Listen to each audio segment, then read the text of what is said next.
All right, we have entered into day 18, and our word for today is the joy of the Lord is our strength.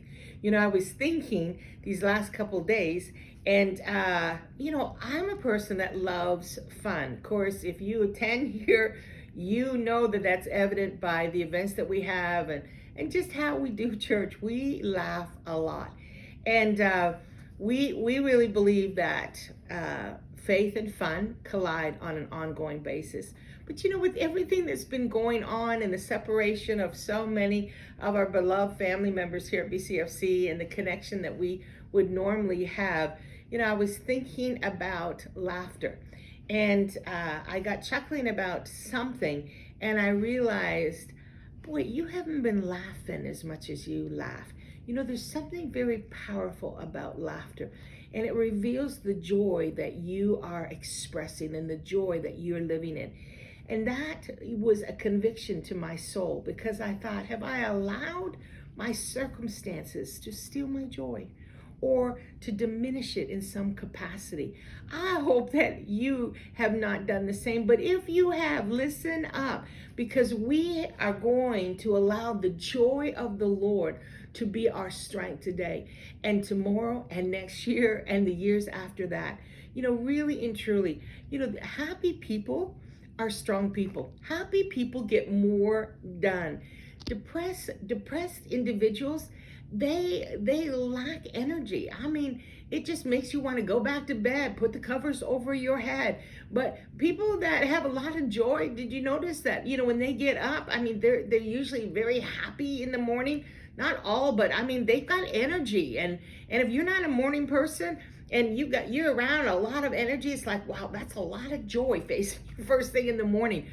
But I love that there is an expression, that there is an ability within them to enter a day expecting and believing the very best.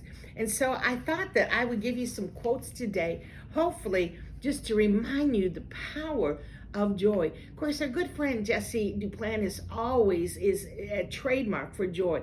And he has a tremendous series out called A Merry Heart Doeth Good. If you've never got any of those tapes, they are hilarious. They would do you good. But the Bible also tells us that a merry heart does good. It works like medicine to us. And if you need a shot of joy, I mean, we need then to allow ourselves to laugh and to think of the good things that God has provided and done for us. The best person to laugh at is yourself, because we can be funny all the time.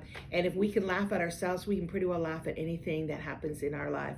So let me give you a little story. It says a friend was in the front row of the church calling out one day for this other. Let me start again. Sorry, I messed that up for you. A friend was in the front of me coming out of church one day, and the preacher was standing at the door, as he always did, to shake hands. And he grabbed my friend by the hand and pulled him aside. The pastor said to him, "You need to join the army of the Lord." And my friend replied, "I'm already in the army of the Lord, Pastor." And the pastor questioned, "How come I don't see you except at Christmas and at Easter?" And he whispered back, "I'm in the Secret Service." Well, I think a lot of people are in the Secret Service. Another story that I love was about an usher, and an elderly lady came in, and he said, "May I seat you?" And she said, "Yes, I would like to be seated on the front row or the closest to the front as I can."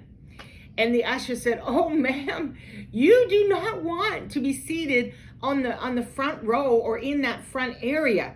She said, "Why not?" He says, "Our pastor is very long and very boring, and if you fall asleep, it could be noticed." She said, "Do you know who I am?" And the usher said, "No, I don't." She said, "I am the pastor's mother." And he said, "Oh," he said, "Do you know who I am?" She said, "No." He said, "Good." Well, I hope that our ushers don't have similar stories to tell about me.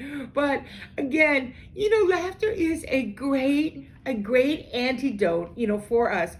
Here's some quotes. It says, a good laugh heals a lot of hurts. So true. A smile is a curve that sets everything straight. Against the assault of laughter, nothing can stand. Mark Twain said that. I love it. Always laugh when you can. It's cheap medicine. So true. As soap is to the body, so laughter is to the soul. Psalms 42:5 even says God has a smile on his face. He that is of a merry heart has a continual feast. Proverbs 15:15. Can you imagine? You want to feast on joy, not just for a moment, but every day. That means that we have to take note of where our joy thermometer is in our life. And if we're needing help, listen, put on something funny. Talk to someone that you know can get you to laugh. Cause yourself to enjoy your family. Play a game with them. One of the things I have enjoyed over the years is just laughing with my nieces. They are the funniest people I know. And it wouldn't matter how small they were. I thought that they came up with the most incredible, hilarious scenarios of what they would talk to me about. And you know what? Around family, which is what we are positioned to do, sometimes in all the business of our life, we forget just to take a moment and laugh with them, play with them, and enjoy them, and enjoy the situation. So we just want to stay steadfast in our ability not to miss an opportunity to have a merry heart. Here's another one. It says, I have not heard of anyone dying of laughter, but I know millions who are dying because they never have laughed. So true. Today, we have the ability to remind ourselves the joy of the Lord. So I want to ask you, when's the last time you had a really good laugh? When's the last time that you just let go? When's the last time, instead of crying about a situation, you just laughed at it? The Bible even instructs us to laugh at the devil. I mean, we're not to even to take everything that he's saying and doing, as the very report of how our life is going to end or what pit it's going to fall into. It says laugh at the devil. Just laugh at calamity. Understand, just as we read, that James says God has a plan. It's a good plan. And it gets us out of trouble, gets us out of situations, and it gives us an opportunity to serve him and see him at work. So next time you just get another bad report, I want you to just sit there and just say, you know what, I'm just going to start to laugh. I'm going to laugh at this knowing that my God has got a good plan. My God is turning this around, and my God is the very joy of my life. So when other people are saying, how can you still be smiling?